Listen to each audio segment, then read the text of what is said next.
En esta edición de Creative Talks Podcast.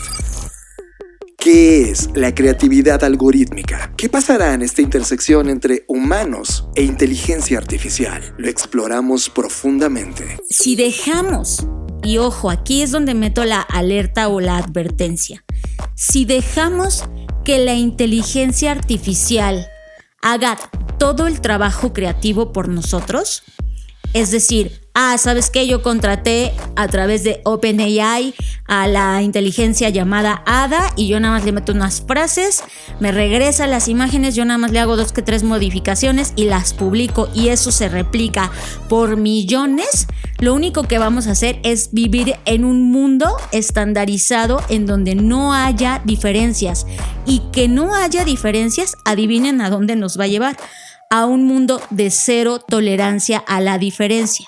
De por sí ya estamos, pareciera, en un contexto donde no hay cabida de la diversidad, al menos se sigue luchando por eso, lo cual significa que todavía hay mucho que hacer. Y 2, también a la pluralidad. Entonces, si nosotros dejamos que estos algoritmos invadan nuestras vidas y hagan todo por nosotros, entonces es ahí donde corremos riesgo, pero no porque la inteligencia artificial, al menos no ahora, maquiavélicamente diga, voy a conquistar a los humanos, sino porque nosotros estamos siendo lo suficientemente permisivos para decir, pues qué bueno que ya se va a encargar la inteligencia artificial de eso, yo ya no voy a pensar, yo ya no voy a... Si de por sí ahora hay muchas cosas que antes recordábamos que hoy ya no te sabes las direcciones, no te sabes ni tu teléfono, no te sabes los teléfonos de nadie. Imagínate eso llevado a otras áreas del campo creativo. No debemos permitir eso. Eso es a lo que yo quería llegar, a esa conclusión donde no es que la inteligencia artificial por sí sola vaya a tomar el control. El control lo estamos cediendo nosotros y no tenemos que echar la flojera, por decirlo coloquialmente, de decir, bueno, pues ya, que lo hagan todo. Porque si dejamos eso, lo que va a pasar es vamos a vivir en un mundo más estandarizado que el de hoy y nos vamos a hacer menos tolerantes a la diferencia y a la diversidad. Disfruta esta edición de Creative Talks Podcast. Black Creative Intelligence presenta. Estamos viviendo la disrupción más grande de la historia de la humanidad, una en donde la creatividad y el desarrollo tecnológico son el centro de una revolución que lo cambiará todo, y tú la estás liderando. Bienvenidos a esta ruptura del espacio-tiempo llamada Creative Talks Podcast. Creatividad, innovación, diseño, negocios y futuros. Con Fernanda Rocha y John Black. Un podcast de Black Creative Intelligence presentado por Blackbot, Black School y Blackpool. Creative Talks Podcast. Hola, ¿qué tal? Bienvenidos a Creative Talks Podcast, el podcast donde hablamos de creatividad, diseño, innovación, negocios y futuros. Esta vez me toca darle la bienvenida a John Black.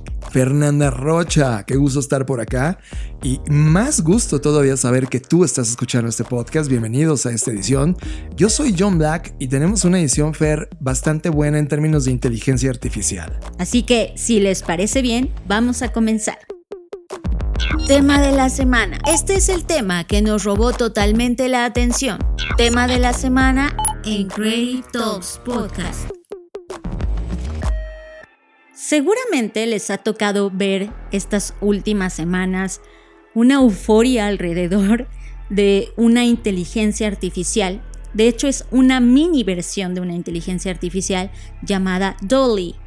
Ya hemos hablado muy al inicio de este podcast, hace muchos años. Sí, de esto tiene años, Fer, cuando hablamos de los primeros ejercicios. Exacto, hablábamos de cómo se estaba trabajando en diferentes inteligencias artificiales. Esta es una de ellas. Y pues como en honor a Dalí, es que le llamaron así, ¿no? DALL-E.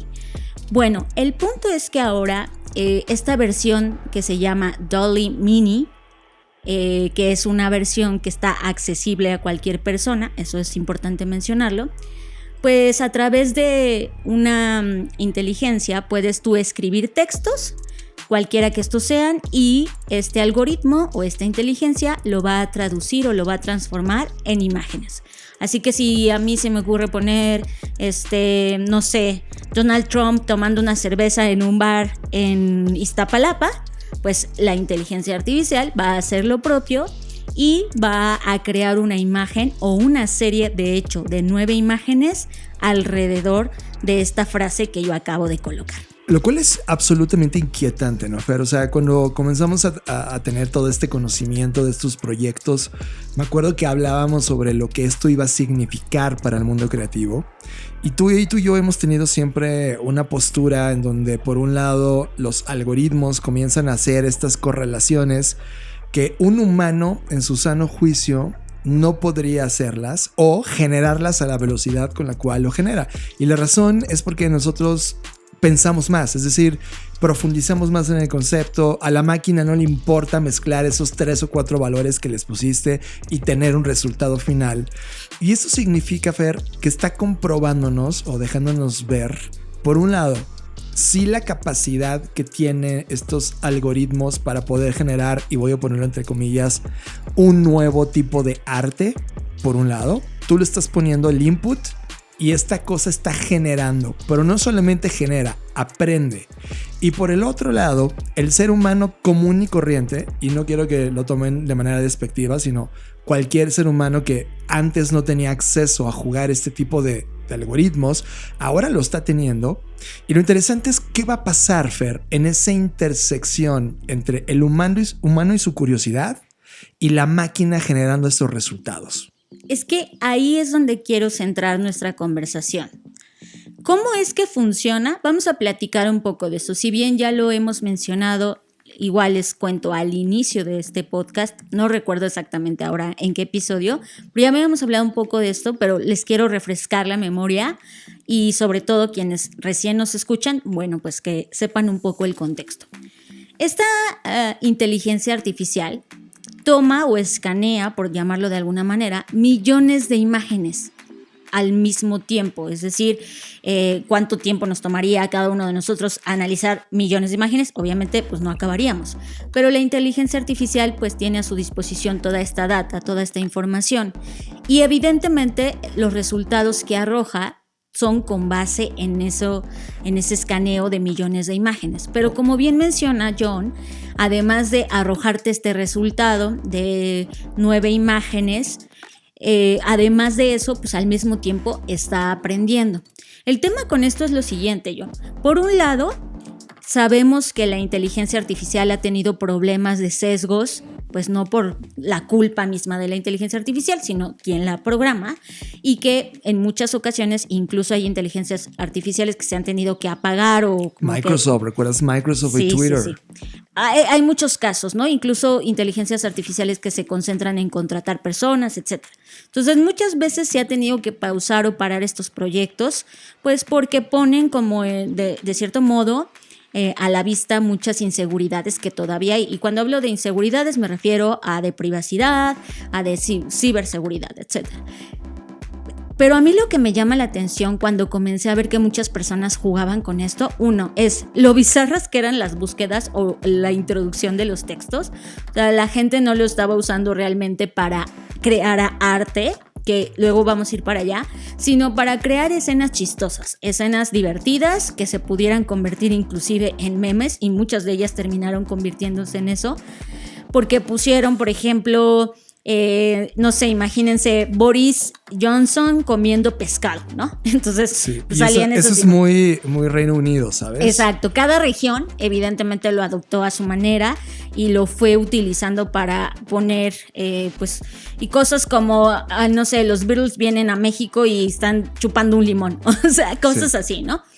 Y eso me llamó la atención porque refleja cómo es que siempre, o por lo regular, porque tampoco quiero ser tan determinista, pero por lo regular, cuando este tipo de tecnología se pone al acceso, o lo que llamamos democratización, pues comienza la gente primero con juegos, ¿no? A través de la parte lúdica, que puede ser para muchos tonta o como de, ay, ¿cómo pierden el tiempo en eso? Pero es que es normal en nuestro proceso.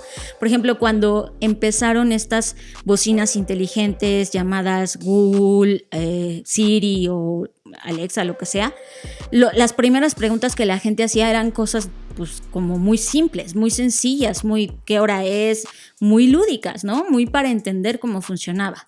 Pero conforme han pasado las semanas, he visto que ya hay personas, sobre todo, ahora sí, los artistas, que están comenzando a decir, a ver, ¿qué es lo que yo puedo crear?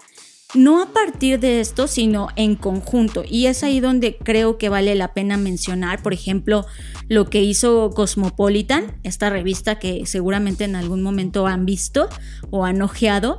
Bueno, esta revista decidió en su lanzamiento de junio, pues poner en portada, en lugar de que pues hubiera una portada como normalmente lo hay, que es alguien que toma una fotografía o alguien que hace una ilustración, pues no pasó nada de eso.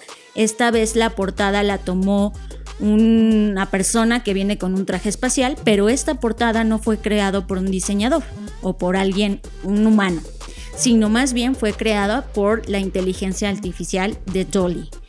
Y eso es lo que me llama la atención. Cuando ya comienzas tú a converger la creatividad del ser humano con la, no sé si llamarla también creatividad del algoritmo. Muchos podrían decir, y aquí es donde está ahora mismo la discusión, si esto es creatividad o no, porque se supone que pues, el proceso creativo, como bien mencionaba John, es un proceso dialéctico en donde pues, tienes este choque de tesis, antítesis, hay una reflexión, hay fricción, hay veces hasta sufrimiento y luego ya viene como este output de entregar algún producto, en este caso una portada de una revista. Pero pues no sabemos realmente, porque eso es muy interesante. Podemos entender cómo es que la máquina procesa estas imágenes. Podemos entender, sobre todo quienes la programan, ¿no? Pueden entender cómo, qué mecanismo, etcétera.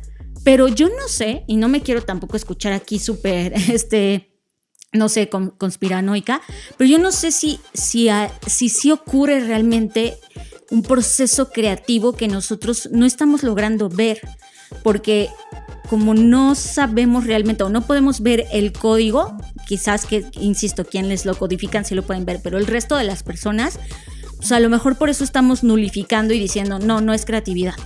Pero más allá de eso, que ahorita John ya quieres hablar, dame un segundo nada más, más allá de eso de si es creatividad o no lo es, creo que lo interesante es lo que se ha logrado con esta convergencia, cuando los artistas dicen, bueno, a ver, ¿qué podemos hacer? ¿Qué se puede crear? ¿Qué cosas que a lo mejor a mí no se me había ocurrido combinar?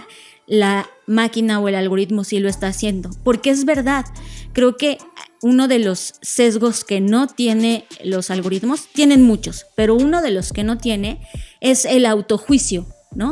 Una inteligencia artificial no va a decir, o al menos no hasta ahora, ay, qué feo me quedó esto, o qué bonito me quedó, como lo hacemos como seres humanos, que a veces eso nos detiene, ¿no? Porque dices, híjole, no es lo suficientemente bueno o lo suficientemente bonito.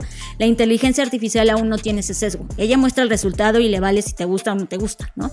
Entonces creo que ese arrojo que hoy tiene la inteligencia artificial permite que se mezclen cosas que a lo mejor nosotros por cuenta propia no mezclaríamos. Es que allá voy, Faye. Es como, mira, ya había pasado antes y esto lo voy a hablar con mucho amor, pero cuando la cámara fotográfica tradicional se topó en los 70s del siglo pasado con la cámara digital, comenzó un miedo tremendo en la humanidad sobre, oye, ¿qué es esto? ¿Es esto fotografía? Y cuando la cámara, no en los 70, sino a inicios de los 2000, comenzó a popularizarse y empezó a rebasar el formato digital al formato tradicional de imagen, la gente tuvo un choque masivo sobre eso no es fotografía. Hoy, 20 años después de esa intersección comercial masiva, tú en tu teléfono móvil tomas fotografías digitales. Por ende, eres un fotógrafo. Esto fue un proceso entre el proceso tradicional que conocíamos, llamada cámara fotográfica, a una intersección disruptiva con lo digital y por lo tanto hoy hacemos nueva fotografía digital. Esto le está pasando a la creatividad. Es decir, hacíamos creatividad tradicional y ojo, en los 80s por primera vez se puso la palabra creatividad en el diccionario. Estamos frente a una disciplina novísima Y ahora frente a la inteligencia artificial, lo mismo que le pasó a la cámara digital, ahora estamos frente a un algoritmo que está creando en esta intersección y por lo tanto la disrupción que está creando una nueva creatividad.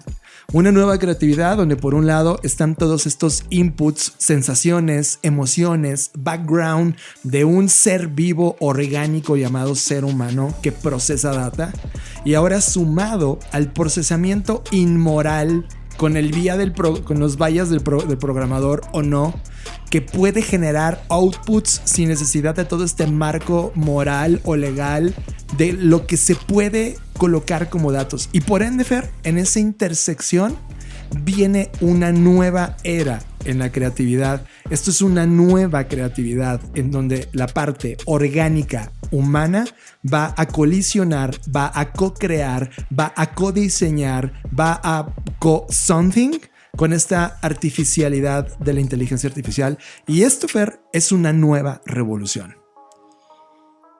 Es que hay muchas bifurcaciones que puede tener esto. Voy a intentar abordar 2 de ellas para ser breve. Por un lado está que justo a la inteligencia artificial, como ya lo mencionamos, no le interesa ser moral, ella simplemente va a arrojar un resultado. Pero en el mundo, o sea, en este mundo que nosotros habitamos, que hay reglas, normas y sobre todo toda una regulación alrededor de la propiedad intelectual y no solo eso, sino también del proceso y del valor del arte, por otro lado, pero primero voy a hablar de la parte legal, pues pone también en disrupción todo ese campo legal, ¿no? Porque entonces es, ok, yo voy a crear, imagínense que ahorita a mí se me ocurre que voy a hacer una colección de muñequitos que va a mezclar a personajes, chéquense bien mi ejemplo, a personajes icónicos de la historia, no sé, Salvador Dalí, artistas, así, cualquier... presidentes, íconos, ¿no? De lo que ha existido en la historia humana. Entonces, por un lado estoy yo y están los derechos que yo tengo que buscar o hacerlo de manera legal para poder colocar las imágenes de estas personalidades o estas celebridades en mi colección de muñequitos. Claro, y pero además la intersección es con Disney, ¿no? No sé, imagínate que sí. Pero además de eso, yo decido que como son muchos personajes y yo les quiero dar como un refresh en la vida moderna y decir, ok, pues sí, Dalí estaba en una época, pero ¿qué pasaría si estuviera vivo ahora? Y yo hago este muñequito como si él viviera ahorita. Y decido utilizar la inteligencia artificial para contextualizar las imágenes de estas personalidades. Entonces ahí ya entró un tercero, que es la inteligencia artificial. Pero en este momento, mientras hablamos, no hay una regulación como tal. Es más, algunos países ya han prohibido y dicho que la inteligencia artificial no puede crear por sí sola. Ok, pero ¿qué pasa cuando no está creando por sí sola? En este caso, yo estoy dándole instrucciones y ella me está arrojando un resultado que yo estoy usando a su vez para seguir o complementar mi obra en la que yo estoy trabajando de estos muñequitos. Entonces ahí ya viene un tema donde no solamente es el derecho y la licencia o el uso de las celebridades o la alianza que yo estoy haciendo con Disney o con cualquier otro estudio de lo que sea, más lo que yo estoy haciendo, más la inteligencia artificial. Entonces ahí a quién le corresponden los derechos, al creador de la inteligencia artificial. La inteligencia artificial va a tener su propio, digamos que sistema de cobro o aporte. ¿Cómo va a funcionar todo esto? Y son las preguntas que hoy se están comenzando a generar. Que eso, Fer, es a lo que me refiero con una nueva creatividad. O sea, es muy predecible que los humanos que no entienden el potencial van a empezar a censurar y a poner reglas y a decir, eso no es, ¿no? Y es, ok, tú dices que no es, pero sigue creciendo, entonces no lo puedes parar. Lo mismo le pasó a la fotografía y lo mismo cuando inventamos la electricidad. O sea, analicen históricamente cada salto tecnológico de la humanidad y van a encontrar que la primera reacción ante eso nuevo es miedo, terror, censura y ya no lo voy a usar. Pero ya está aquí y Fer, no es nuevo. O sea, tú y yo en este podcast venimos evidenciando y hablando de esto todo el tiempo, pero estas cosas traen 20 años detrás. Esto es una nueva industria. Y sí, estoy de acuerdo contigo. Hasta ahora los derechos de autor privilegiaban la capacidad creativa y cerebral humana para poder poner una patente, una idea, un modelo y protegerlo con las leyes humanas.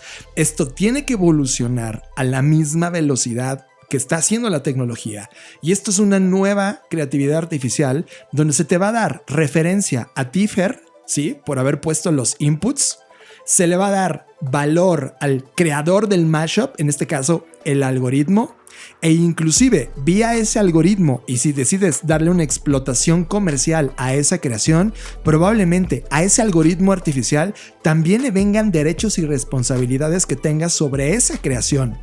¿Qué crees? Los humanos venimos creando en los últimos 5 años un nuevo formato descentralizado llamado NFT, que la gente no lo logró entender, solo lo entendió en la parte especulativa, pero que ahora se empieza a ver con lógica que estas nuevas creaciones ni siquiera necesitan la ley tradicional para poder darle un sistema de protección, de uso, de regulaciones, de comercialización y de entrega de estos valores creativos y productivos generados a través de estos archivos inteligentes y nuevos formatos llamados NFTs en cadena de bloques.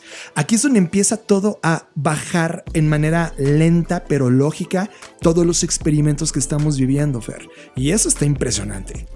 Sí, pero ¿sabes qué? Que al mismo tiempo que eso suena a un potencial increíble, como ya decías y yo también lo mencioné, hoy por ejemplo en Estados Unidos, si tú estás utilizando arte generativo, que entiéndase por arte generativo esta mezcla que estamos diciendo entre una colaboración o una práctica artística entre un artista, pero también al final del día converge con un sistema algorítmico o una inteligencia artificial, y a partir de eso se crean nuevas ideas o nuevo arte, pues a eso se le conoce hoy como arte generativo. Entonces hoy en Estados Unidos el arte generativo no es candidato óptimo para que tú lo protejas bajo los derechos de autor de la ley actual. En la foto del presente, pero dentro de 10 años vas a decir qué idiotas estábamos al no darle oportunidad a esa creación. Sí, posiblemente, pero el tema no es decir si vamos a decir eso, es más bien qué podemos hacer ahora, porque en medida que los autores no tomemos decisiones creativas individualizadas en la producción de una obra de arte, en este momento no está sujeta a derechos de autor.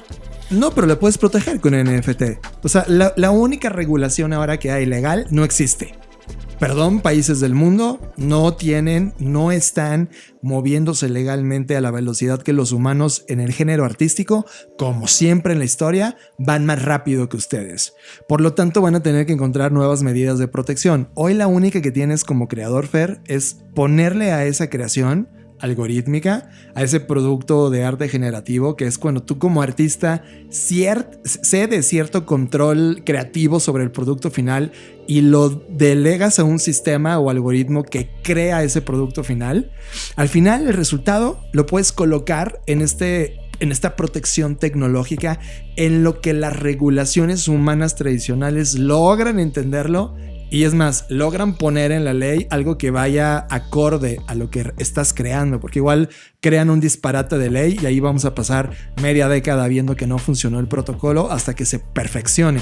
Lo mismo le pasó al MP3, Fer. Cuando se creó el MP3 como archivo, fue exactamente lo mismo. Es como, oye, es música, sí, pero ahora es música digital. ¿Y qué significa que sea digital? Que cualquiera le puede bajar en internet. Ah, sí, cualquiera le puede bajar, pero ¿de quién es el archivo? Y después de 20 años, la industria logró entender que ese archivo digital venía envuelto en otro modelo de negocio y ahora no hay problema, ni siquiera posees un archivo digital, reproduces en línea un archivo digital. Entonces creo que en este salto que está teniendo el arte ahora mismo, y qué bueno que está sucediendo ahora mismo, va a comenzar a abrir o empujar más rápido la disrupción de todos los sistemas de protección intelectual, pero también de todos los modelos de negocio alrededor de la creación.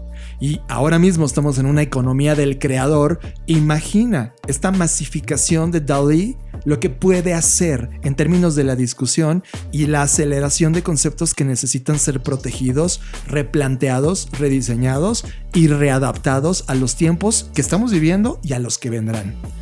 Sí, porque ahora sí me gustaría tocar la parte de privacidad y de ciberseguridad, que ok, yo como la ley actual no me ampara, pues porque no lo considera una obra sujeta a derechos de autor, por la razón que sea. Entonces yo digo, vale, voy a optar por el camino B y voy a hacer un NFT y entonces eso me certifica, al menos digitalmente, que yo soy el autor de la obra. Sin embargo, también ahí entra la parte de ciberseguridad de la cual estamos fallando horrible. O sea, en los últimos días, tan solo en México, en América Latina, ha habido ataque tras ataque y no es que nos pase solamente a esta región, ¿no? También pasa en Estados Unidos, está pasando en Rusia, está pasando en todas partes. Todos lados, sí. Entonces, al final del día, un troll o una persona con malas intenciones, con las habilidades de codificación adecuadas, podría generar 1000 imágenes en cuestión de segundos y usarlas como cebo para otras demandas, o para plagiar tu trabajo, o para simplemente molestarte, robarlo y secuestrar tu obra, como hoy secuestran información de otra índole, ¿no? Coincido. Entonces creo que ahí es donde también hay que trabajar en esa parte. O sea, no nada más es como que la ley per se avance, que sabemos que en esta curva de adopción los gobiernos siempre son los últimos en subirse, pero creo que también está en medida en que sepamos que esto al final del día es hackeable. O sea, aunque el blockchain nos ha vendido la idea de que no está acá la cadena de bloques muy segura, pues ya hemos visto que en realidad no. Sí, es hackeable. Y yo creo, Fer, que sí necesitamos una regulación, la verdad, que tanto le ponga reglas a la creación misma, y yo creo que en esa parte algorítmica la palabra ética tiene que ser muy importante en esa regulación, y por otro lado del resultado final. Hoy resulta irrisorio, Fer, ponerte en esta situación. Imagínate que tú le das una cámara digital a un mono, y ese mono, por accidente o por creatividad de su propia especie, toma una foto espectacular. Sí, eso ya pasó. Tú intentas ir a registrar hoy en Estados Unidos como propiedad intelectual del mono y te dicen, no, eso no se puede registrar. Cuando la fotografía lleva cientos de años más adelante en términos de actividad humana que lo que está pasando hoy con esta creatividad algorítmica. Entonces, algo que ya lleva cientos de años y no se ha logrado 100% encontrar el algoritmo perfecto o el marco legal perfecto para definir qué es una obra intelectual y qué no, esto va a poner en jaque. Y yo sinceramente creo que los gobiernos no lo van a entender. Creo que estamos en la antesala, Fer, de una generación de artistas / creadores que no va a importar bajo qué regulación estés en México, en Estados Unidos, en Noruega, en Colombia, en Asia, etc. La creación final puesta en internet, sujeta a la demanda de una persona que dice, wow, me encanta tu arte, llámalo cuento, llámalo imagen, llámalo video, llámalo audio, cogenerado entre un humano y una inteligencia artificial, y que eso sirva para fines comerciales o narrativos, etc.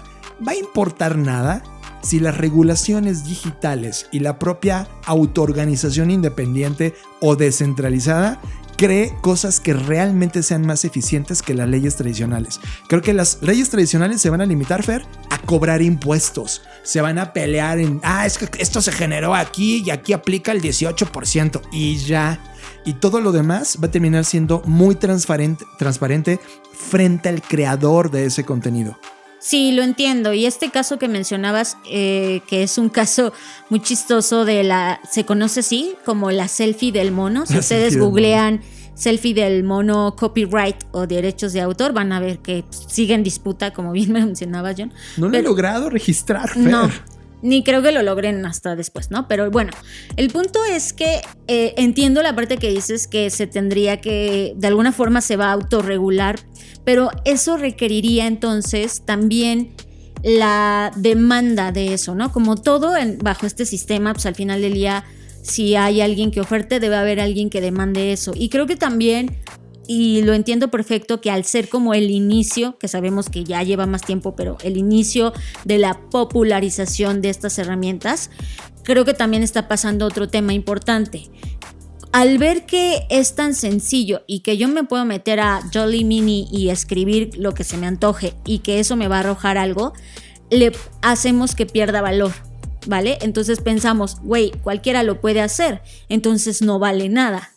Y creo que también ahí está un tema de, no sé, de revalorización de lo que es o no es, que ha sido una discusión eterna. Me queda claro que es arte y que no es arte, pero creo que ahí se le monta o se le coloca una nueva capa de cuestionamiento y de complejidad, porque ya no solo es si desde mi punto de vista esto es arte o no, sino al yo notar que esto es fácil porque solo tengo que escribir una frase, pues yo digo, entonces no estoy dispuesto a pagarle a nadie porque pues esto lo puedo hacer yo. No estoy de acuerdo. Te voy a poner un ejemplo. O sea, que sea fácil no significa que tenga valor o no lo tenga. Voy a poner un ejemplo.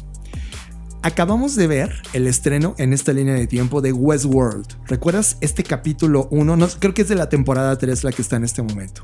No quiero echar a perder el capítulo ni a Westworld si no lo has visto. Pero hay un pedazo de Westworld donde explican qué sucede con la creatividad y la inteligencia artificial. ¿Recuerdas este instante donde ella está sentada en una computadora de cristal? Y entonces ella comienza a narrar con su voz y empieza a describir un mundo donde existen personajes y formas de pensar. ¿Qué hace la inteligencia artificial que la está escuchando? Está recreando todas las imágenes que ella está conectando en su mente para poder plasmarlo, Fer. Eso que está pasando en Westworld es exactamente el estado avanzado de lo que ahora tenemos. Es justo, es que eso me refería, o sea, sé que ahorita, por el contexto inicial de esta democratización, estamos en esa fase donde hay mucha gente diciendo, pues qué fácil es. Exacto, entiendo, pero la narrativa se vuelve más rica, Fer. Lo sé y yo lo entiendo, a eso voy. Que para que lleguemos de este estado al estado hipotético que coloca Westworld en esta imagen, pues todavía falta un rato. Como toda tecnología, viene una primera curva de hype, luego el reviente de la burbuja y luego viene la real maduración de esa industria. ¿Cuánto se tarda una industria en madurar en términos de tecnología? 10, 20 años. Hace 100 años para que madurara. Ve al coche. Al coche eléctrico le tocó casi 100 años madurar. O sea, 100 años. Al internet le costó casi 30 años madurar. ¿Cuánto tiempo le va a costar esta tecnología? Si ya dimos un salto de 100 a 30, probablemente 10, Fer. Probablemente en 10 años los creativos del mundo se van a sentar frente a la inteligencia artificial a co-crear y ese va a ser un nuevo empleo creativo. Ahora, también hay que mencionar la diferencia entre DALL-E y DALL-E Mini. Es que la versión de DALL-E Mini, como les dije, es gratuita. O sea, ahorita si nosotros buscamos en internet DALL-E Mini, ya le van a encontrar una liga, le van a picar y ahí van a encontrar la herramienta.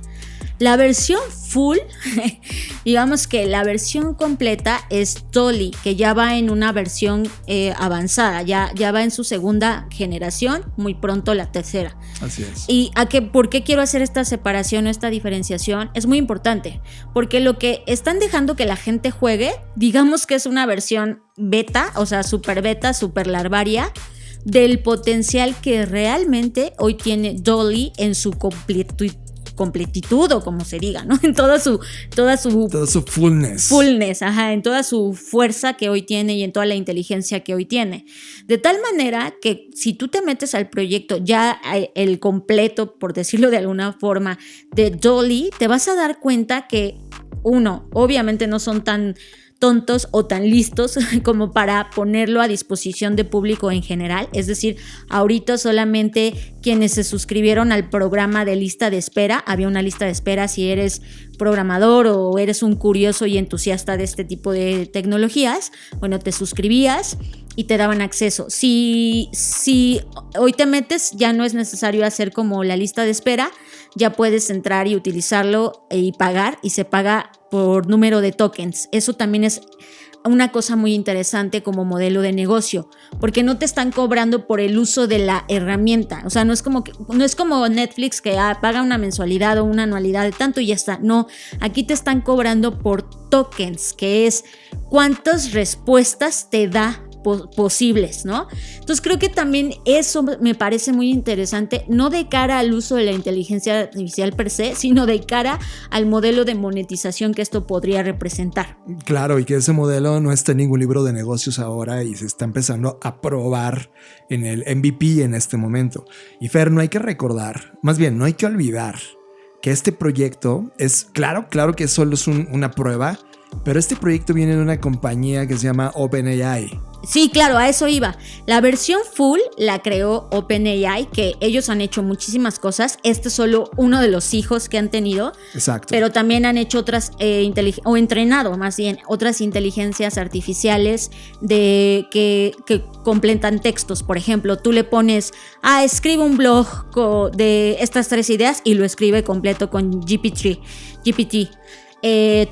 Entonces, bueno, no me quiero desviar para allá, después hablamos de esa inteligencia artificial, ahora estamos con DALL-E, y cuando tú te metes vas a ver que las imágenes que genera realmente DALL-E, la versión full, son extraordinarias. Sí. O sea, ya no eres capaz, al menos yo ya no me siento capaz de discernir entre si esa imagen la creó una persona o la creó la inteligencia artificial. O de ya producir a esa velocidad. Sí, ya no puedes. O sea, ya no puedes discernir si eso realmente lo dibujó, lo trazó, lo ilustró a alguien o no.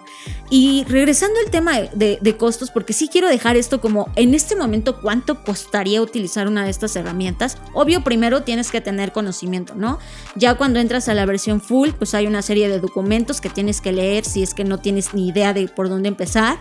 Y obviamente debes tener un conocimiento ya entre, vamos a decir que medio avanzado de el uso de este tipo de tecnologías, si no ellos mismos te proveen de una serie de ejemplos y documentos que te pueden ayudar. Y tienen 4 modelos. Y como les decía, este es un modelo de tokenización y está en 0.0008 en una versión de la inteligencia que se llama Ada, que se supone que es la más rápida, pero está al extremo otra que se llama Da Vinci, que es la más poderosa, o al menos así lo describen acá, que cuesta $0.06 los 1000 tokens. Entonces, también creo que es interesante ver cómo es que van a cobrar dependiendo qué robustez o qué inteligencia. Y aquí voy a decir un poco un pleonasmo, pero así se me ocurre describirlo. ¿Qué tan inteligente quieres a tu inteligencia artificial? Si la quieres más o menos, pues está la versión Ada, pero si la quieres súper inteligente, pues está la versión Da Vinci. Y eso creo que también va a comenzar a diferenciar entre si usas una y otra. Yo creo que sí se va a notar la diferencia, ¿no? Y estamos hablando exclusivamente en el uso de las imágenes, pero ahora imagínense esto llevado a otros campos de la creatividad humana, canciones, música, etcétera. Arquitectura, medicina. Sí, o sea, ya me imagino todo eso. Entonces, con lo que yo quiero cerrar es que ahorita digamos que la tecnología te cobra por el almacenamiento. ¿Están de acuerdo? O sea, ahorita una computadora la compras principalmente por 2 cosas. Por cuántos memoria tiene en términos de gigas o teras, cuánta capacidad de almacenamiento, y si no usas proyectos alternativos o en la nube. Y la segunda es qué tan veloz es, ¿no? La memoria RAM. En el caso de procesamiento. Exacto, la capacidad de procesamiento. Pero con esta nueva inserción de este modelo de negocio significa que ahora nos va a preocupar no solo eso, a lo mejor eso va a pasar a segundo plano, y ahora nos va a preocupar qué tan inteligente es nuestra inteligencia, porque eso va a marcar un diferencial, sobre todo en la industria creativa lo veo bien claro, que las agencias o los lugares de consultoría o lo que sea que te dediques, pues van a tener que competir por tener la mejor versión si van a quererse mantener vigentes en ese momento. Lo que me lleva, John, a mi último comentario al respecto, y que era un poco lo que yo te venía platicando el otro día en el auto cuando estábamos no sé en qué carretera, y yo te decía que el tema del UX, y esto lo voy a dejar como un cliffhanger para el siguiente podcast, lo único que ha hecho, si somos objetivos al final del día, y aquí sé que muchos diseñadores se me van a ir encima y estoy dispuesta porque eso puede ser una rica conversación y discusión, en que el UX al final del día lo único que ha hecho es homologarnos a todos. Para mí el UX se convirtió en el algoritmo para gobernarnos a todos, donde hoy si tú ves un post, y nos ha pasado inclusive a nosotros, y lo digo con transparencia, sin ningún tapujo, hacemos un post promocionando uno de nuestros cursos y al rato vemos que todo el mundo hace exactamente el mismo post, y ve tú a saber si antes de nosotros había otro post igual y parecido, ¿no?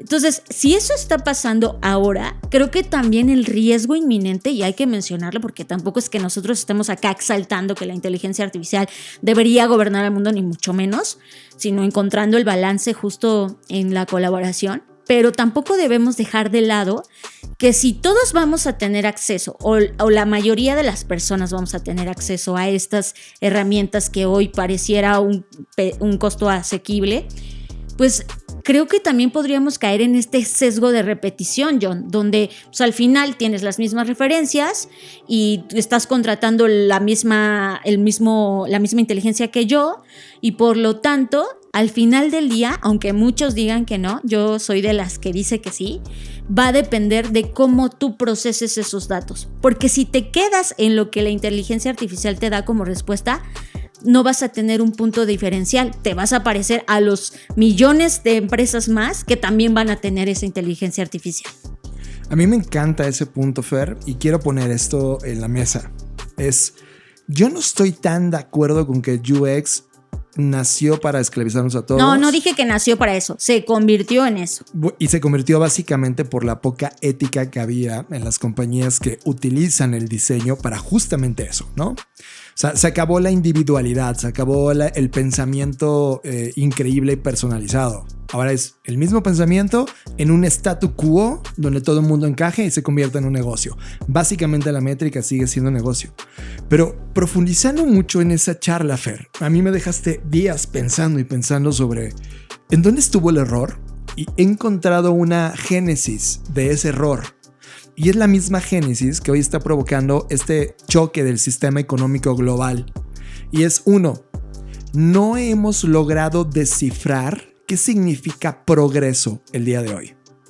La palabra progreso, Fer, ha venido después, sobre todo de la Segunda Guerra Mundial, como un concepto a explotar por el bien de la humanidad todo lo que no había sucedido en las décadas o siglos pasados. Hay una persona que se llama Crawford, que habla justamente de este progreso y tiene 3 ideas base y las pongo en la mesa. ¿Qué es progreso? El movimiento de progreso tiene 3 premisas. 1, que el progreso es real, y siempre defienden esto. La calidad de vida que tienes tú hoy, en este momento, es mucho mejor que la que tenía un ser humano hace 200 años. Y siempre se van a utilizar de eso. Es como, oye, ¿vives bien? Perfecto. Eso es progreso. Por eso necesitamos el progreso. Tema número 2. La segunda premisa es que el progreso se define en términos humanísticos como aquella actividad que nos ayuda a llevar una vida mejor, vidas más largas, saludables y felices, vidas con más opciones y oportunidades, vidas en las que podemos prosperar y seguir prosperando. O sea, si te das cuenta, defiende como mira, tienes más opciones, pero son las mismas para todos. Hoy tu iPhone se parece exactamente al mismo al que tienes ahora en tu Samsung y todo es igual. Tú lo habías dicho. Y cierro con 1. El tercero, finalmente las sociedades tienen la capacidad de acelerar a su placer o ralentizarlo a su placer, siempre y cuando el progreso convenga al ser humano. Y si te das cuenta, estas 3 ideas hoy están quebradas. Por eso necesitamos algo totalmente nuevo, Fer. Sí, en eso estoy muy de acuerdo contigo, porque eso, o sea, el progreso no necesariamente significa que la mayoría de habitantes en este planeta está bien, ¿no? Exacto. Porque el progreso, al menos como lo hemos entendido y aplicado a lo largo de nuestra historia, es solo beneficiar a unos cuantos, a un grupo de personas que siempre han mantenido el poder y que el progreso para ellos se ha visto evidente, pero para que ellos progresen, el 98% de la población tiene que no progresar para mantener a estos 2%, ¿no? Exacto. Entonces creo que eso es justo pero ¿sabes qué es lo importante y lo interesante, John? Que en la industria creativa, por ejemplo, hablamos del design thinking, del diseño centrado en el usuario o en la persona o en el ser humano. Y me da gusto que cada vez escucho más conversaciones que cuestionan esto. Porque evidentemente, 1, ni somos la especie más importante de este planeta. 2, vivimos en un ecosistema, aunque nos cueste trabajo aceptarlo o entenderlo. Y 3, todo está interconectado. De tal manera... Yo pondría una cuarta, no somos lo más valioso. Sí, eso fue lo primero que dije. Y ya no somos lo más inteligente. Eso sí faltaba. Pero el otro fue lo primero que dije. Entonces, al final del día, lo que tenemos que entender y cómo se unen estas dos conversaciones de la inteligencia artificial, del UX y de esta provocación que estamos poniendo en la mesa, donde esto lo único que está haciendo es arruinarnos la vida, es que si dejamos, y ojo, aquí es donde meto la alerta o la advertencia, si dejamos que la inteligencia artificial haga todo el trabajo creativo por nosotros, es decir, ¿sabes qué? Yo contraté a través de OpenAI a la inteligencia llamada Ada y yo nada más le meto unas frases, me regresa las imágenes, yo nada más le hago 2 que 3 modificaciones y las publico y eso se replica por millones. Lo único que vamos a hacer es vivir en un mundo estandarizado en donde no haya diferencias. Y que no haya diferencias, adivinen a dónde nos va a llevar. A un mundo de cero tolerancia a la diferencia. De por sí ya estamos, pareciera, en un contexto donde no hay cabida de la diversidad, al menos se sigue luchando por eso, lo cual significa que todavía hay mucho que hacer. Y 2, también a la pluralidad.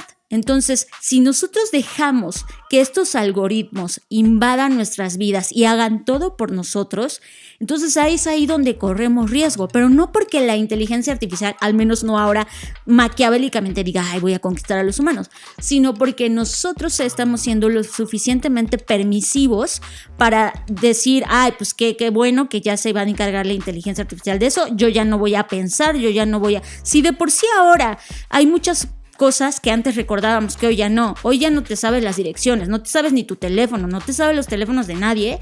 Imagínate eso llevado a otras áreas del campo creativo. No debemos permitir eso. Eso es a lo que yo quería llegar, a esa conclusión donde no es que la inteligencia artificial por sí sola vaya a tomar el control. El control lo estamos cediendo nosotros y no tenemos que echar la flojera, por decirlo coloquialmente, de decir, bueno, pues ya, que lo hagan todo. Porque si dejamos eso, lo que va a pasar es vamos a vivir en un mundo más estandarizado que el de hoy y nos vamos a hacer menos tolerantes a la diferencia y a la diversidad. Totalmente de acuerdo y lamentablemente, Fer, veo con un porcentaje altísimo de probabilidad de que la humanidad empuje a ese escenario. Por una simple razón, tuvimos 30 años para romper nuestro analfabetismo sobre temas de internet y cultura digital y no pasó nada. En esos 30 años, ni gobiernos, ni escuelas, ni humanos nos preocupamos por entender la capacidad de la herramienta. Solo siguieron siendo unos cuantos, el 1% que tanto hemos platicado. El otro 99% está hundida en el placer inmediato del timeline, en el placer inmediato del like y en esa economía falsa de la popularidad creada para seguirte usando la plataforma. Ahora tenemos una nueva potencia creativa en donde, lamento mucho, si no logramos romper el analfabetismo que tenemos hoy, podemos caer en ese sesgo inmediato y entonces, sin regulación, sin valores, sin un proyecto real de beneficio de vida para todos los involucrados, alguien solo va a utilizar esta capacidad, esta hipereficiencia de producir 3. Para los que han cursado cursos de creatividad con nosotros, el 3 es muy importante. 1 más 1 es igual a 3. Solo alguien puede crear 3 que beneficien a un modelo económico puntual, donde le importa que todos piensen igual y solo le dé dosis de placer a cambio de suscripciones mensuales. O tenemos el segundo camino, potenciar a niveles que no habíamos visto la creatividad humana y entonces tener tiempo para pensar, para provocar nuevas preguntas, para poder explorar nuevos límites de nuestro pensamiento y ayudarnos de esa inteligencia para acelerar los resultados. Pero es difícil llegar a ese punto si no existe cultura digital, Fer. Y creo que antes de la cultura está un tema muy importante que es lo que decías, el cuestionamiento.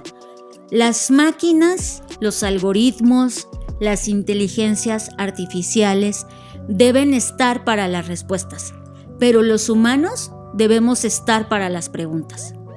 Creative Talks Podcast con Fernanda Rocha y John Black. Pero he estado pensando ampliamente de que este tipo de conversaciones tiene que prolongarse y convertirse en ponencias mucho más potentes que ahora con esta nueva realidad en donde va a haber ventanas de oportunidad para vernos en la calle y ventanas donde no, creo que cada vez el establecer una comunidad que esté fluctuando entre uno y otro escenario puede beneficiar a estas extensiones de conversación.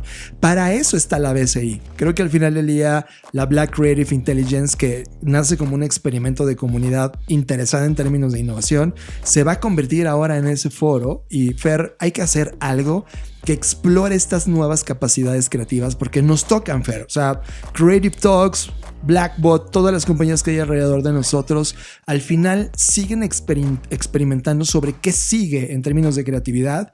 Y creo que ahora mismo esta intersección entre artificialidad y creatividad humana es algo que nos toca a nosotros explorar, entender, promover, amplificar, hacer que todo el mundo pueda tener acceso a. Y ojo, solo para ponerlo en la mesa, todo lo que dedicamos de tiempo hoy sobre este experimento, al final hay un ser humano detrás. Y me da un poco de miedo que nuevamente estemos hablando de un proyecto de él y se llama Elon Musk. ¿Cuáles son los intereses de haber puesto esta herramienta al servicio de todos para probarla? ¿Cuáles son las verdaderas cosas detrás hacia dónde va a evolucionarla?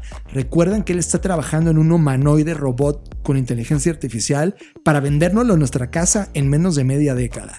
Y esto en verdad va a ser una velocidad brutal y a mí me emociona y vibro, no de miedo, sino de que en verdad va a tener un potencial tan grande si logramos tú y yo entender el potencial de esta creatividad real y utilizarla para bienes éticos en pro de la vida en este planeta. Pues ya va a comenzar a ocurrir, por eso es que estamos planeando nuestra celebración del episodio 200, donde si así lo desean nos vamos a poder ver físicamente. Ya les vamos a estar comentando el lugar, la hora y todo, pero váyanse alistando, váyanse preparando que vamos a tener esta reunión de celebración, de podernos ver en otra dimensión, no solo por audio, sino ya en nuestra tridimensionalidad.